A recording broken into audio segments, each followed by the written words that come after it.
सबसे पहले तो आप लोगों को कृष्ण जन्माष्टमी की ढेर सारी शुभकामनाएं, ढेर सारी बधाइयां।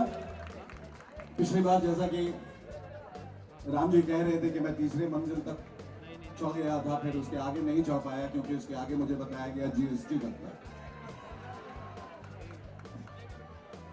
तो मैं उधर आया था। लेकिन इस अपार जनसमूह को जो मैं हर साल देखता हूं, इस बार भी देख रहा हूं कि जिस काम के लिए ईश्वर ने हमको धरती पे भेजा था वो काम हम अच्छे से निभा रहे हैं। कलयुग के राम हैं और द्वापर के कृष्ण को हमेशा उनका आदर सत्कार करते हैं, तो इसी तरह हम आज के दिन सिर्फ यही प्रार्थना करेंगे कि कृष्ण भगवान की महिमा इसी तरह बरकरार रहे, उनका आशीर्वाद हमारे सर पर रहे। राम जी को 16,000 कम से कम, इनके 16 तो होनी चाहिए। पत्नियों का पता नहीं, पर बहनें जरूर 60,000 है। ये बहनों का उत्सव नहीं है दोस्त, ये रुक्मणी का उत्सव है, राधा का उत्सव है, मीरा का उत्सव है। तो आपके जीवन में कौन कौन है? अरे शेखर भाई, पिटवाओ की पत्नी है पीछे। इसीलिए तो कह रहा हूं, और आपके पेट को मद्देनजर रखते हुए मैं कह रहा हूं कि अगला दही हंडी इधर ही फोड़ा जाए।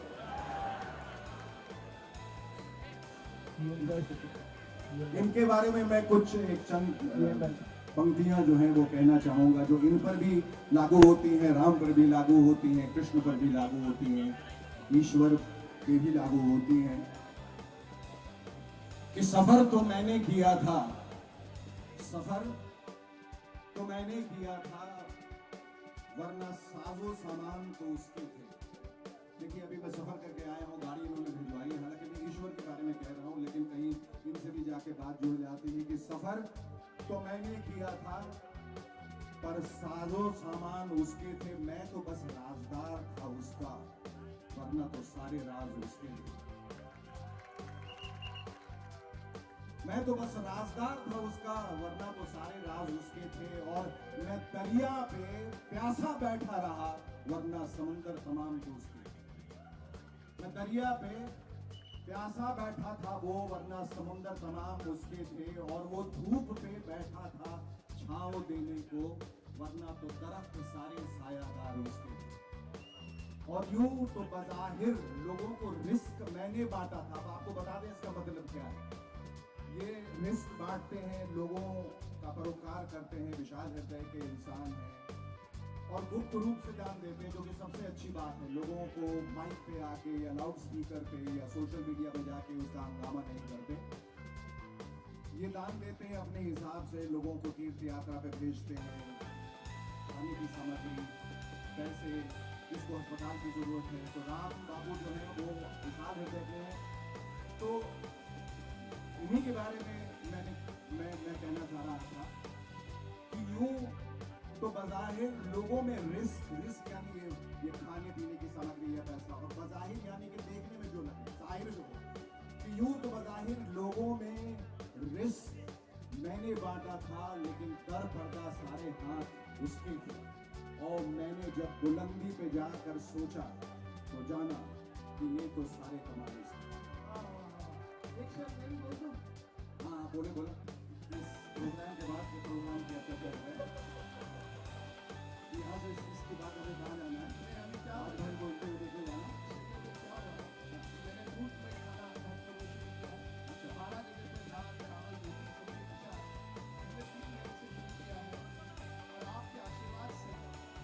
एक करोड़ गरीब भूखे लोगों को ये घाटकोपर का 60,000 बहनों का भाई राम मुफ्त में खाना खिलाएगा।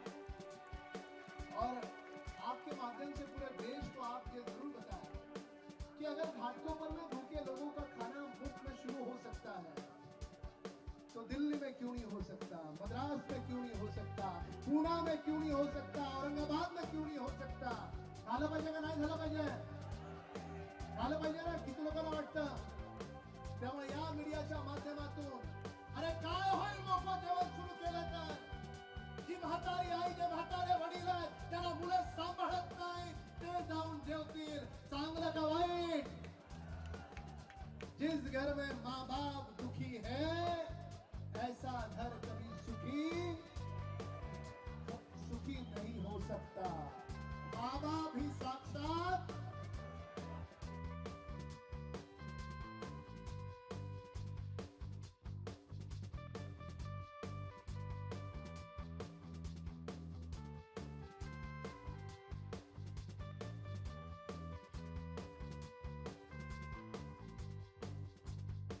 खराब का। अब राजेश नहीं, मैं बाकी का नहीं बोल सकता। इस बार तो आपने बैंड की कटौती कर दी। बैंड आपका एक खूबसूरत हुआ करता हुआ टर्की है ना, टर्की, सब पे जीएसटी लगा हुआ है। अगली बार और क्या मिसिंग होगा? अगली बार कुछ नहीं, आप और सलमान दोनों जन यहाँ डांस करोगे। मोदी जी ने 2014 में कहा था, 2000 नहीं, परसों कहा था भाई। ठीक है, मेरी गलती है, 5 कम करो। आपकी गलती नहीं है, मैं उनकी है जिन्होंने बढ़ाए हैं 5 करोड़।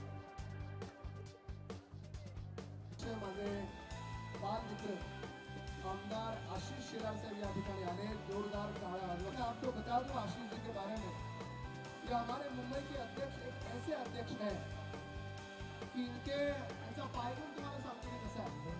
आपण म्हणतो ना त्यांचा पायगुण अतिशय सुलक्षणी असतो. आशीष शेलार साहेब मुंबई भारतीय जनता पार्टीचे अध्यक्ष झाले.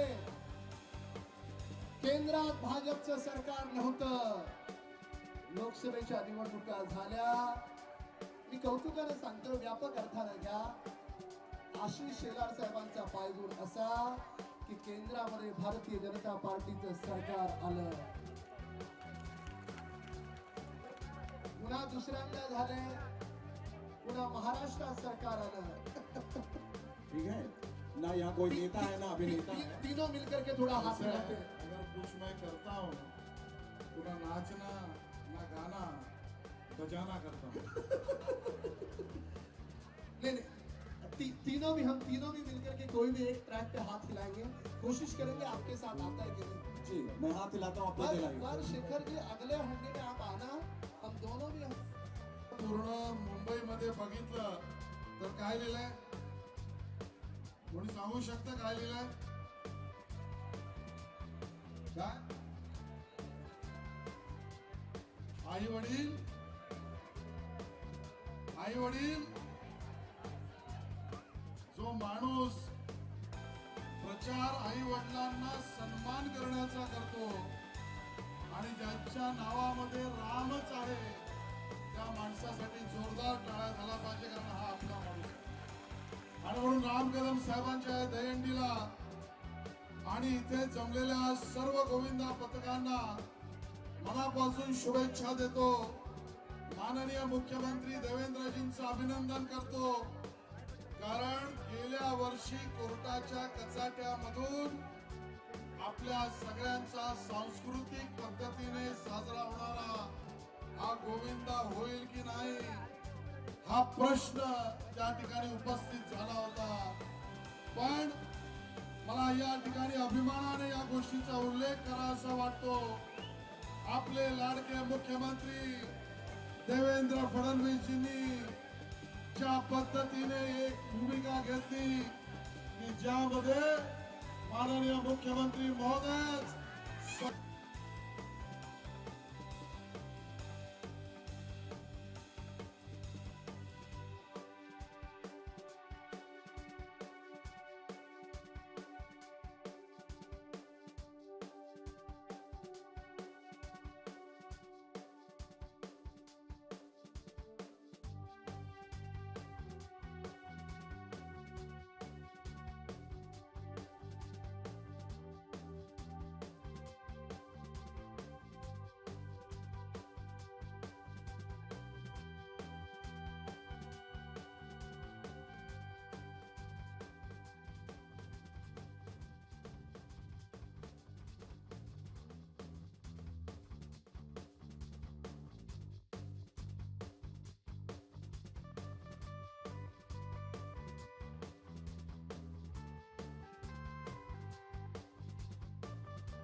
मी माननीय मुख्यमंत्रींना काही मी तर नक्की फोडणार आहे, बरोबर आहे ना?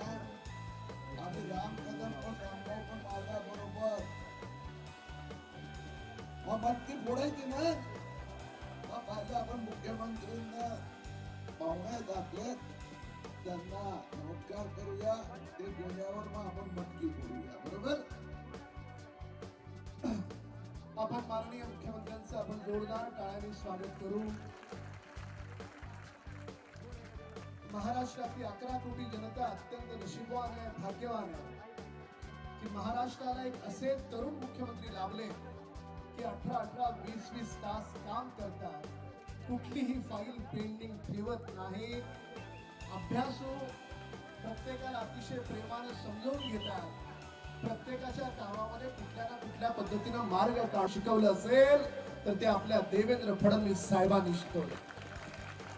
म्हणून आज ज्या घरामध्ये आई वडील दुःखी आहे असं कोणतंही घर सुखी, आई वडील हे साक्षात हा संदेश देत महाराष्ट्राच्या घराघरात हा संदेश गेला पाहिजे, देशाच्या कानाकोपऱ्यात हा संदेश गेला पाहिजे या दहीहंडीच्या माध्यमातून. तर त्याचा उद्घोष करणारी भारतातली सर्वात मोठी दहीहंडी आहे. माननीय मुख्यमंत्री साहेब, घाटकोपरमध्ये 2700च्या वर असे म्हातारे आई वडील आहेत की ज्यांना मुलं नाहीत, काहींच्या आहेत त्यांना सांभाळत नाहीत. अशा म्हाताऱ्या आई वडिलांना माचीसच्या डबीपासून डोक्याच्या तेलापर्यंत त्यांना आजीवन धान्य. तरी खासदार साहेब, इथे आमदार आशिष शेलार पण आहेत, आमदार प्रसाद लाड पण आहेत. आमच्याशी खाजगीत बोलताना विरोधी पक्षाचे आमदार सुद्धा आम्हाला सांगतात की महाराष्ट्राला लाभलेले देवेंद्र फडणवीस हे मुख्यमंत्री देव माणूस आहे. जर विरोधी पक्षाचा आमदार, विरोधी पक्षाचा खासदार हे सांगत असेल, अरे रस्त्यावर चहा विकणारा, रस्त्यावर वडापाव विकणारा सुद्धा सगळ्यात मोठं पद आहे. ज्या पक्षाच्या कार्यकर्त्याच्या हातात भाजपचा झेंडा असतो आणि तो म्हणतो हो मी भाजपचा कार्यकर्ता आहे, कार्यकर्ता नावाचं पद हे देशातलं सगळ्यात मोठं पद आहे. माननीय मुख्यमंत्र्यांना आज समृद्ध महाराष्ट्राची हंडी फोडण्याची विनंती करेन. हंडी फोडण्यापूर्वी त्यांचं आपण मार्गदर्शन ऐकू, नंतर महाराष्ट्र समृद्ध करायचा आपल्याला करायचं आहे ना नक्की. भारत माता की बोल बजरंग. भारत माता की, भारत माता की, भारत माता की.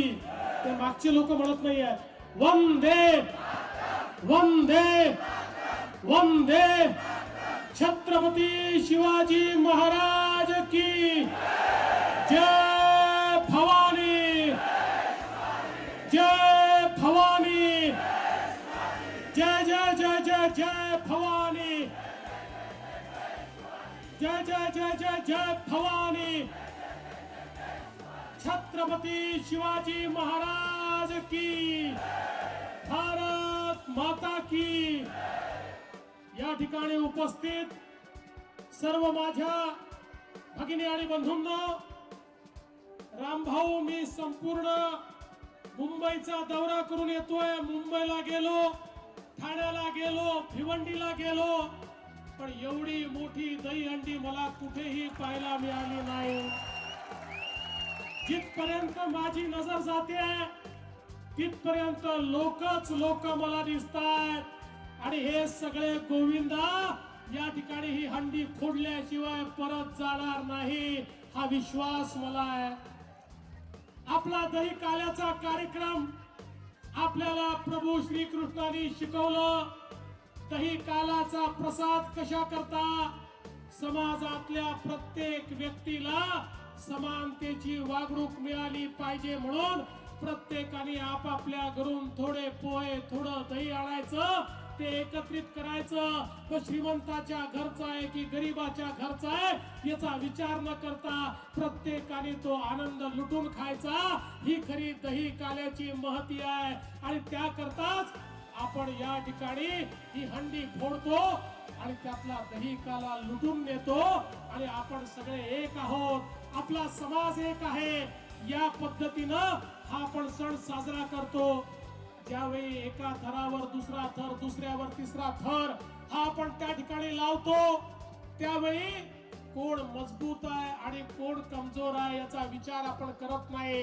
प्रत्येकाची ताकद त्याच्यामध्ये येते आणि ज्यावेळी हा थर तयार होतो, मजबूत असेल तर खाली, पण कमजोर असेल तर वर, प्रत्येक जण मिळून समाजाचा असा थर त्या ठिकाणी तयार होतो. एक अशी एकी तयार होते की त्यातनं खऱ्या अर्थानं मजबूतीनं ही हंडी आपल्याला फोडता येते.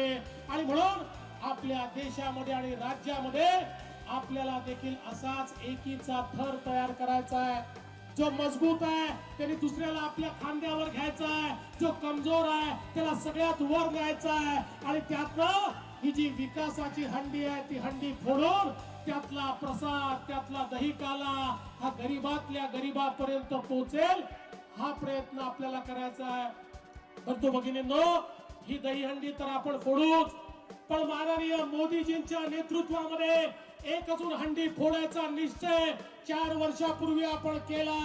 आणि ती हंडी अनाचाराची, अत्याचाराची, दुराचाराची आणि भ्रष्टाचाराची हंडी ही देखील फोडल्याशिवाय आपण राहणार नाही. आणि शेवटच्या व्यक्तीपर्यंत पोहोचण्याचं काम या ठिकाणी करू. मी रामभाऊंचं अभिनंदन करतो. ज्या प्रकारे आई वडिलांची सेवा त्यांनी केली, खऱ्या अर्थानं हा देश असाच आहे.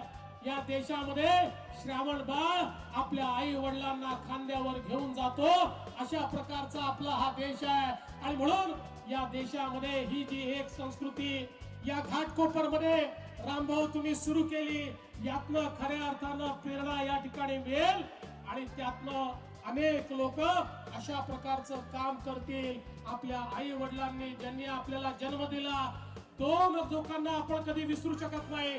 एक आपली आई आणि दुसरी आपली भारत माता, की ज्याच्यामुळे आपण सगळे लोक या ठिकाणी आहोत.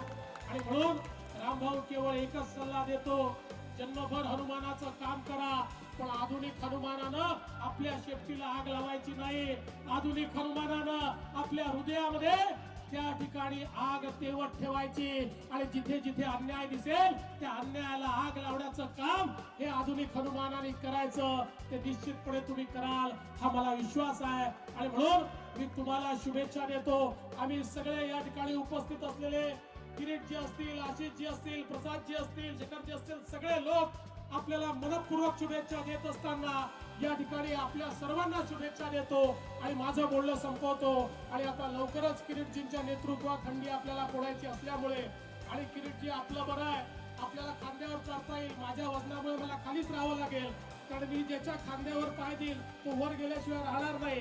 आणि म्हणून माझ्या खांद्यावर आपण जरूर चढून या ठिकाणी ही हंडी फोडावी, अशा प्रकारची विनंती आपल्याला करतो आणि माझं बोलणं संपवतो. जय हिंद, जय महाराष्ट्र.